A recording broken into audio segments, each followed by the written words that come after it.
Здравствуйте! В эфире информационный выпуск Амшекшара. Коротко о темах в сегодняшнем выпуске.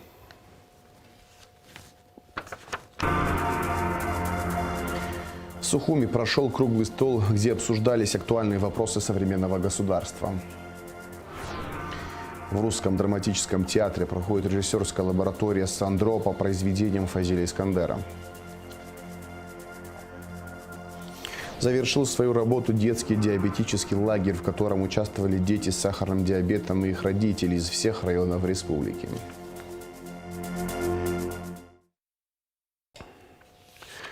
Аслан Бжаня поздравил президента Венесуэлы Николаса Мадуро с днем рождения. Венесуэла – пример борьбы за идеалы справедливости, социального прогресса и защиты прав человека, и меморандум, прописанный между двумя республиками, соответствует этим идеалам. Абхазия прилагает все необходимые усилия для укрепления межгосударственного сотрудничества и реализации подписанных соглашений в различных сферах, говорится в поздравительной телеграмме. Вопросы активизации взаимодействия и перспективы сотрудничества, а также широкий круг вопросов, представляющих взаимный интерес, обсудил посол Абхазии в Сирии Мухаммад Али и посол Российской Федерации в Сирийской Арабской Республике Александр Ефимов, сообщает медиацентр МИД Абхазии. Мухаммад Али подчеркнул, что отношения между двумя странами развиваются поступательно и динамично на основе союзничества и стратегического партнерства. Он выразил надежду на продолжение совместной работы и готовность сотрудничать по самому широкому кругу вопросов. Александр Ефимов, в свою очередь, отметил особую значимость абхазо-российских отношений и выразил готовность оказать помощь и поддержку абхазской дипмиссии в Сирии. Реалии и перспективы современное государство. Тема круглого стола, прошедшего в Сухуми. В обсуждении актуальных вопросов современного государства приняли участие представители общественных организаций, депутаты парламента, члены правительства и общественной палаты. Участники круглого стола высказали свое мнение по актуальным вопросам современного государства. Открывая встречу, руководитель общественной организации «Союз ветеранов и молодежи Апсны» Саид Будба подчеркнул, что на протяжении послевоенного времени в Абхазии не удалось выстроить стабильную политическую среду, способную вывести государство из цикла политических эскалаций. По этой причине наше государство во многом отстает от других стран мира, считает он. Конечно, есть разные мнения, да, кто-то считает сегодня, какая в Абхазии нужна, в том числе и форма правления, кто-то говорит президентская, кто-то говорит парламентская, но при обсуждении всех этих тем, конечно, нужна четкая аргументация, и самое главное, не политизируя этот вопрос. Также, вы знаете, иной раз я вижу, что есть какие-то негативные мнения, но наши граждане хотят видеть, наверное, от молодых людей какой-то стимул, какой-то позитив. На мой взгляд, у нас позитив уже есть, но мы об этом почему-то начали забывать. Мы небольшой народ, но при этом имеем свое независимое государство. Вот как мы смотрим в мире, есть очень много народов, по численности намного больше нас, которые своей государственности, к сожалению, не имеют. Власть может быть демократичной или авторитарной. Мировая практика показывает, что когда власть концентрируется в одном месте, государство становится авторитарным, что приводит к череде политических кризисов, преждевременных смен власти, революции. Для избежания всех негативных процессов необходима политическая стабильность, отмечали участники круглого стола. Я считаю, что мы должны работать в том направлении, чтобы скорректировать нашу власть, сбалансировать ее, чтобы сдержки и противовесы работали эффективно и смогли сохранить целостность и стабильность нашей политической системы. Только в таком случае возможно, что наше государство сможет все-таки двигаться вперед, и будет эффект уже от каких-то не стержневых, а более локальных реформ, нацеленных на экономический потенциал нашего государства, на социальную сферу. По мнению участников круглого стола, изменение модели правления в республике приведет к порядку, даст стабильность политической власти в государстве для поступательного и спокойного развития. Понимание того, что это будет плановый, системный подход к решению всех возникающих вопросов в стране. Вот тогда будет видна, это будет новый курс, новый внутриполитический курс, и будет видна четкая, понятная и внятная работа, нигде личные групповые интересы будут выше общегосударственных, а будет, наоборот, вопросы общегосударственного характера идти впереди личных и групповых интересов. В целом процессы глобализации во всем мире начались давно.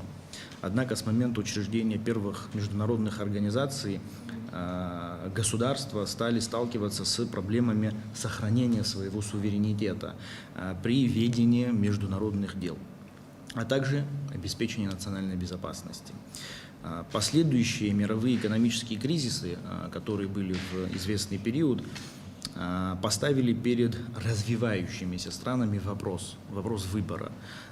Это делегация части суверенитета вот этим вот объединением, стратегическим партнерством, либо создание крепкого самостоятельного государства, суверенного государства без делегирования этого суверенитета. Нужно было пожертвовать своим суверенитетом в пользу интеграционных процессов, либо попытаться сохранить свой суверенитет и наращивать собственные производства и развивать экономику в целом. Многие государства, в том числе Россия, выбрали второй вариант, при котором в итоге можно наблюдать на сегодняшний день, на мой взгляд, обратной глобализации процесс, деглобализация.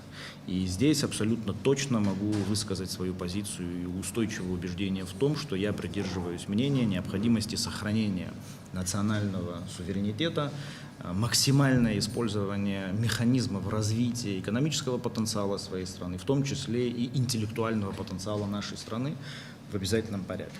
Участники встречи говорили и о поправках в Конституцию Абхазии. Депутат парламента Дауд Худоба рассказал, что проект закона по конституционной реформе находится на рассмотрении, и вскоре его должны вынести на сессию парламента. Вот в моем понимании современное государство – это которое, наверное, при создании и принятии таких серьезных нормативно-правовых актов, оно, может быть, сомневается, оно должно, наверное, сомневаться, и депутаты должны сомневаться, но решение принимать все равно нужно. И оттягивать это более, наверное, мы не будем. В ближайшее время первая, наверное, уже встреча у нас будет в рамках комитета.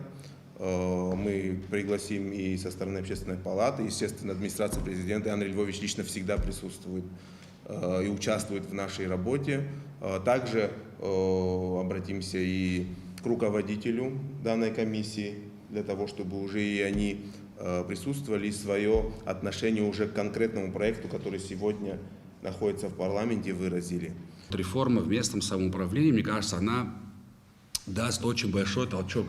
Во-первых, у нас и система, она должна быть, мне кажется, в первую очередь под наш менталитет, под нашу культуру. Вот как здесь и раз правильно сказал, то, что один человек совершенно у нас никогда так не было. Даже если взять Абхазское царство, исторические времена,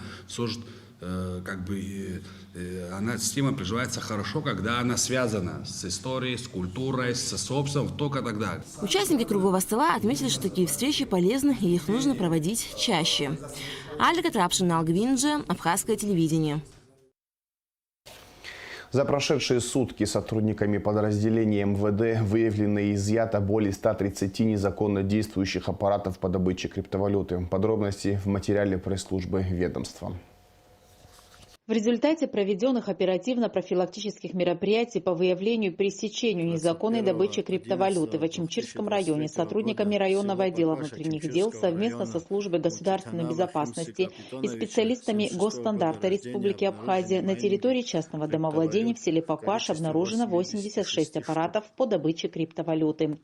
Хозяин оборудования Читана Химца Капитонович. Оборудование изъято и помещено на склад временного хранения. Сотрудниками отдела внутренних дел по Сухумскому району в селе Баслат обнаружено и изъято 30 майнинг-аппаратов, принадлежащих Каталанзе Альберту Тареловичу.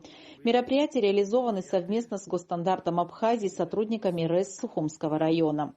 В городе Сухум из квартиры многоэтажного дома по улице Эшба участковые уполномоченные первого отдела милиции столичного УВД выявили 5 аппаратов по добыче криптовалюты, принадлежащие к Вицине Отаре Омаровичу. Оборудование изъято.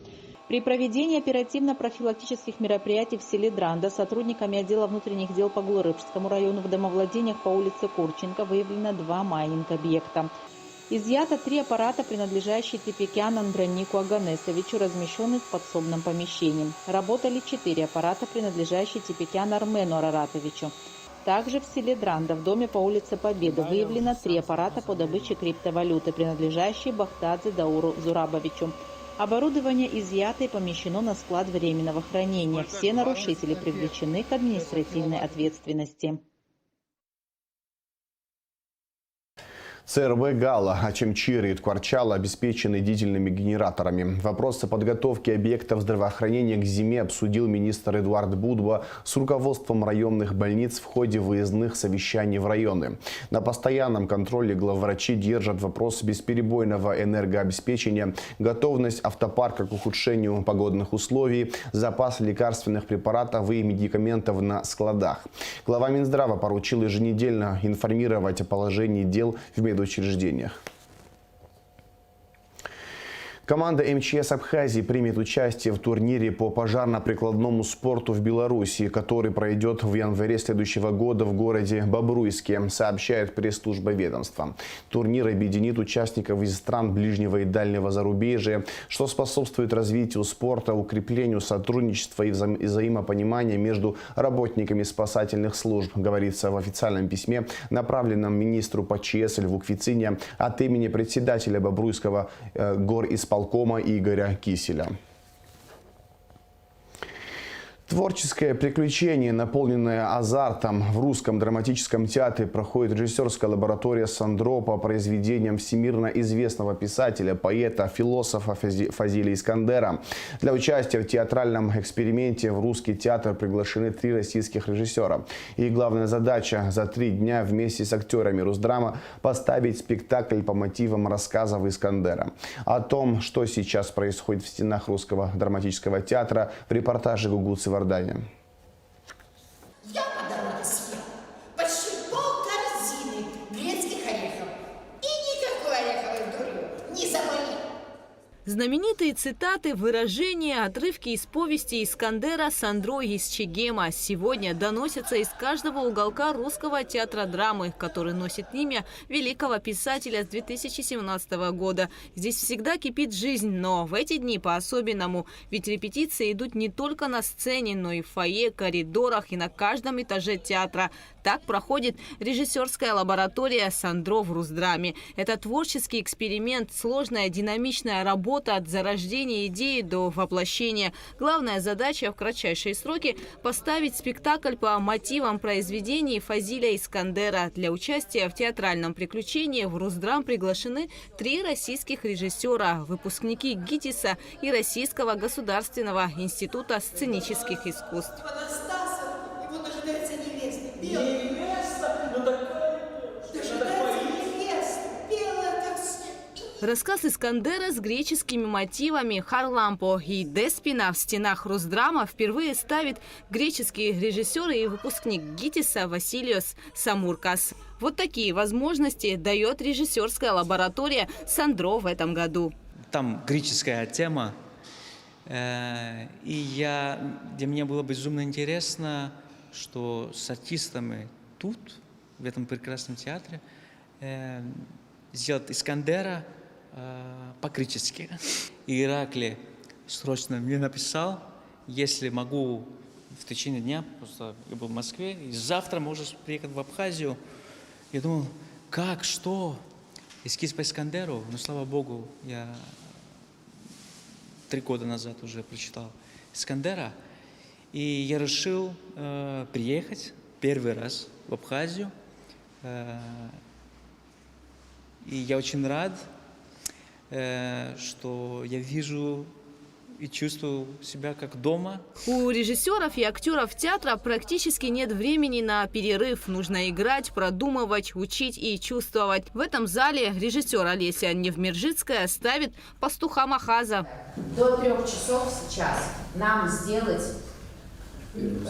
все сначала. В режиссерской лаборатории задействованы и актеры детской театральной студии Русдрама «Чик». Я играю в эскизе «Пастух Махаз». Я 3-я сестра Амира. Я играю сейчас впервые в режиссерской лаборатории. Я вообще была поражена, что меня, естественно, туда взяли. Я недавно покупала билет, я не думала, что я буду участвовать. Совсем неподалеку на сцене Росдрама режиссер, выпускник Российского государственного института сценических искусств Игорь Лебедев репетирует с актерами философскую и остроумную повесть «Кролики и удавы». Брать на себя такой сложный текст – это риск, делится Игорь, но все же решил попробовать. Как сказать, пока что мне очень интересно. Единственное, конечно, я точно знаю, что я не считываю очень многие вещи, которые для вас обыденны. Вот это я знаю точно. Я их чувствую просто по актерам, понимаете, вот какие-то такие тонкие истории, которые... И так любопытно, мы прочитали инсценировку, и я в полной уверенности, что ребята... они так читают, что я в полной уверенности, что ребята мне ничего не ответят. И они мне вдруг рассказывают весь второй план, понимаете? То есть они абсолютно читают текст, зная, чувствуя его на каком-то глубинном уровне. Это замечательно просто. Произведения приглашенные режиссеры выбирали сами. В результате отобрано 3 повести. Здесь репетируют «Кроликов и удавов», «Харлампо и Деспину», «Пастуха Махаза». Поставить спектакль по Искандеру за 3 дня задача не из легких, наполненная азартом. Это самая короткая лаборатория, в которой я участвую. Вот здесь у вас. Она первая, у меня это уже 15 или 16 лаборатория. Вот это самая короткая, 3 дня. Обычно дается 5, там вот больше. Но вот первый раз в 3. Как с актерским составом там работается? Они просто очень талантливые, они открытие, они хотят работать, они как дети, что мы можем до 11, до 12. Что надо? Лежать, бежать. Они яркие. Но просто 3 дня – это очень мало. Они сойдут с ума и с текстом и так далее. Но я думаю, что мы справимся. Они молодцы. Роман Сандро из Чегема – это метароман в том смысле, что он пишется сегодня. Мы все так или иначе персонажи этого романа. И те, кто по сути создает новую реальность бытования этих сюжетов. Мы продолжаем писать Сандро из Чегема, теперь уже театральным языком, универсальным языком театра, отмечает генеральный директор Росдрама Ираклий Хиндба. Режиссерская лаборатория – это вызов режиссерам и актерам. Чем закончится эта авантюра, не знают ни те, ни другие, но так рождаются одни из самых лучших спектаклей, как, например, «Электро» или рассказ Мула Старого Хапуга. Уже 25 ноября театральные эскизы будут вынесены на суд зрителей и экспертного совета ведущих театральных критиков России и деятелей культуры Абхазии. Лучшая работа войдет в репертуар театра. Также в рамках лаборатории 24 ноября в 14:00 пройдет публичная лекция театроведа Ирины Ганзеры «Театральная жизнь в городе». Гугуца Вардания, Камила Джопуа, Абхазское телевидение. Печальная весть. Не стало Сергея Чакфитадзе. Подполковник в отставке Сергей Чакфитадзе более 40 лет прослужил в органах государственной безопасности. Свою военную карьеру он начал еще в советское время. Чакфитадзе занимал оперативные и руководящие должности, дорос до звания подполковника КГБ СССР и ушел в отставку. В разные годы возглавлял Гудаутское районное собрание, Совет старейшин Гудаутского района и Совет ветеранов Гудаутского района. Награжден 9 медалями, кавалер ордена Ахтсапша 3-й степени. Сергей Чакфитадзе внес большой вклад в становление службы госбезопасности во время Отечественной войны народа Абхазии. Им воспитано не одно поколение молодых оперативников, которые и сегодня служат Родине. 23 ноября завершил свою работу детский диабетический лагерь, в котором участвовали дети с сахарным диабетом и их родители из всех районов республики. Лагерь был организован по инициативе Диабетического общества Абхазии при содействии Министерства по туризму и руководства пансионата «Айтар». Лаура Капш расскажет подробнее. Сарии Бжане 11 лет. Она живет в Сухуме, учится в 4-й школе в 6 классе. Эта жизнерадостная девочка с необыкновенно красивыми, улыбчивыми глазами 6 лет назад заболела диабетом. Но это не мешает ей радоваться и жить нормальной жизнью. И вот уже 3-й год подряд Сария участвует в детском диабетическом лагере. Мне с сахарным диабетом живется нормально. Вообще не беспокоит. Иногда, когда поднимается сахар, мы делаем укол. Когда он спускается, мы что-то кушаем. Мои друзья, например, в школе, они относятся нормально, ничего не говорят. Ну, больше всего они тоже переживают, типа спрашивают, какой у тебя сахар, высокий, низкий. Бесплатный детский диабетический лагерь «Диабет-Апсны» носит ежегодный характер. Вот уже 3-й год подряд по инициативе Диабетического общества Абхазии у детей нашей страны с сахарным диабетом есть возможность общаться, а у их родителей обмениваться опытом. Ведь главная цель лагеря – это объединение диабетического сообщества и приобретение новых знаний в мире компенсации диабета. В организации данного лагеря нам помогло Министерство по туризму. Выражаем благодарность руководству гостиницы «Айтар», которые приняли нас и неделю терпели нас с нашими детками. Огромное им спасибо. Главной целью диабетического лагеря – это, конечно же, в первую очередь обмен опытом между мамами, потому что мы приглашаем сюда детей и их родителей. Для нас очень важно, чтобы дети привыкли, научились жить со своим диабетом, чтобы они его не воспринимали как что-то чуждое, потому что ребенок с диабетом, он такой же ребенок, как и все остальные.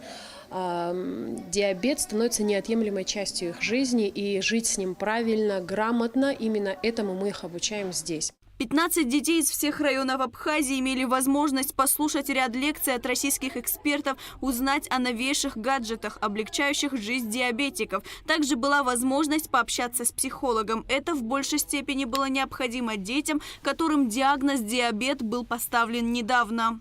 Так как, к сожалению, на сегодняшний день у нас нет детского эндокринолога в Абхазии, мы приглашаем сюда специалистов из России. В этом году у нас была доктор, детский эндокринолог, заведующая детской эндокринологией Сеченова. Она читала ряд лекций, обучала детей. Она здесь оставалась вместе с детьми, помогала с дозировками инсулина, обучала, как правильно жить, как правильно вводить инсулин, сколько есть. Абсолютно всему. Из Калининграда 3-й год подряд приезжает специалист в области диабетических гаджетов. Технологии идут вперед, каждый год выходит что-то новое, чтобы облегчить жизнь человека с диабетом и обучать наших детей именно как жить с этими гаджетами, как с ними жить, как их настраивать. Именно такой специалист тоже к нам приезжал. Каждый год я приезжаю и что-то новое рассказываю, потому что мир диабета не стоит на месте, у нас появляются новые сенсоры, новые помпы. На данный момент у большинства детей стоит сенсоры, глюкозы, мониторинг Freestyle Libre 1-го типа. У кого-то с трансмиттерами, у кого-то нет. Это позволяет лучше компенсировать диабет, видеть, что с твоим ребенком не так, удаленно за ним наблюдать. У многих стоят инсулиновые помпы. Это облегчает течение тоже заболевания, потому что ребенка каждый раз не надо колоть, прокалывать, и детям становится легче. Детский диабетический лагерь проходил с 16 ноября. Завершая мероприятие, детям вручили грамоты за активное участие. Диабетическое общество Абхазии на сегодняшний день помогает детям социализироваться в обществе, что немаловажно. В первую очередь, я поспрашивал, вы можете заниматься спортом, это вам даже помогает в какой-то степени. Поэтому не хочу, чтобы вы руки опускали в какие-то моменты. Занимайтесь спортом, занимайтесь тем, что вы будете развиваться. Мечтать также можете, как и все. То есть не нужно себя считать какими-то не такими детьми. Вы такие же, как и все. Я, например, с самого детства должен следить за своей диетой, потому что я вот такой вот становлюсь большой. Мне всегда нужно за своим весом следить. И поверьте, только хорошо, потому что вы будете кушать правильные вещи. На сегодняшнее время много химии, много чего в магазине продается, то, что вам не нужно. Поэтому вы даже больше будете замотивированы, чем остальные люди. Хотелось бы сказать спасибо данной общественной организации, что она помогает. И на сегодняшний день помогать детям – это первоочередной не только общественной организации, но и всему народу и всей стране мы должны помогать детям. Не приговор – это образ жизни. Если не запускать болезнь, с современными препаратами и при правильном образе жизни можно сохранить здоровье. Лаура Капш, Эльдар Дамиров, Абхазское телевидение.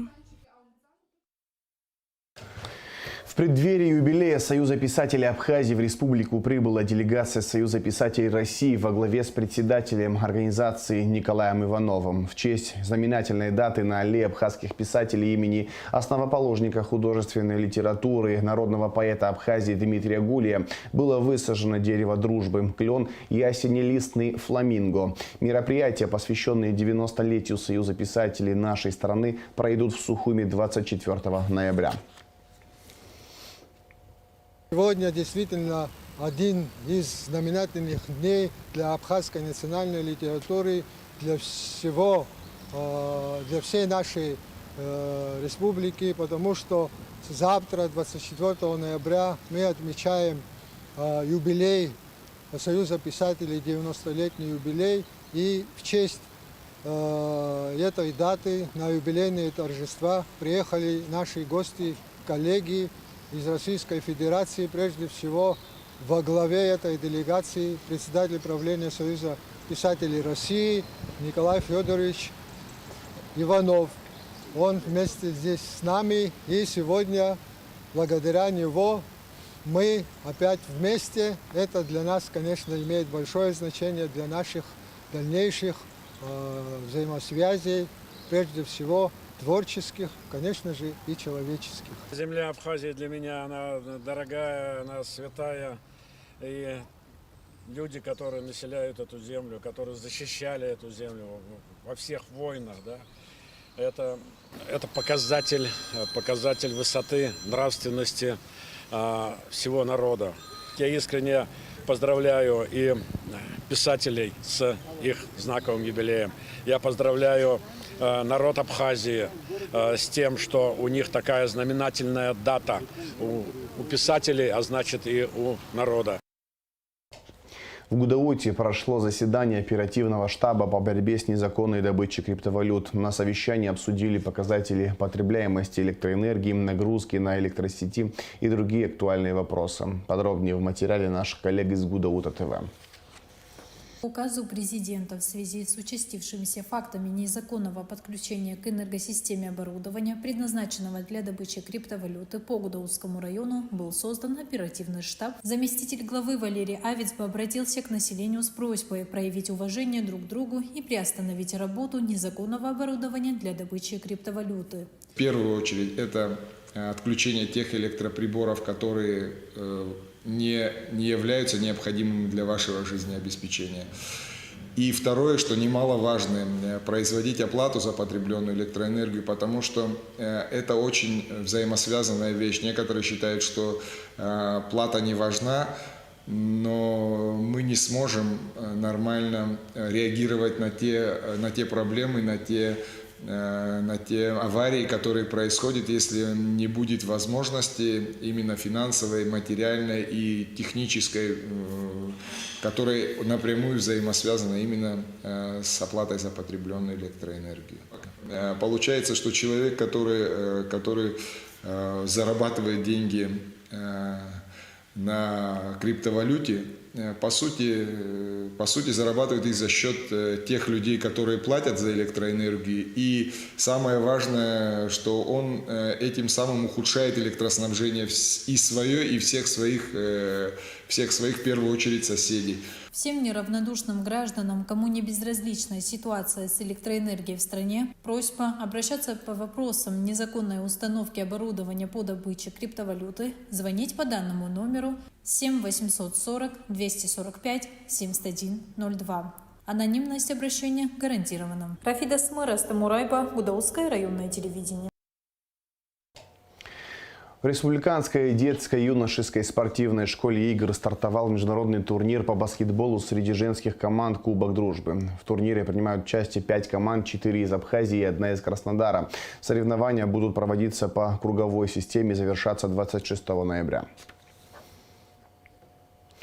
На территории Рыцинского реликтового национального парка из-за непогоды на 36-м километре на проезжую часть дороги упали деревья. Сотрудники устраняют последствия непогоды и расчищают дорогу. Руководство парка предупреждает жителей и гостей республики о том, что на территории парка в Ауатхаре обильные снегопады. В целях безопасности просят автомобилистов осуществлять поездки на озеро Рица на машинах, оснащенных зимней резиной. А урочище Ауатхара закрывается для посещения с 24 ноября. В завершение выпуска расскажем о погоде.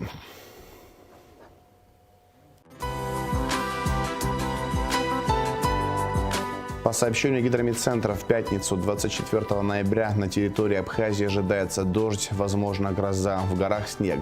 Температура воздуха ночью 3-8, днем 7-12 градусов тепла.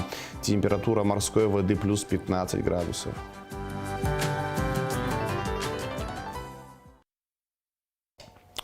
На этом информационный выпуск Камчукшара подошел к концу. Всего хорошего. До свидания.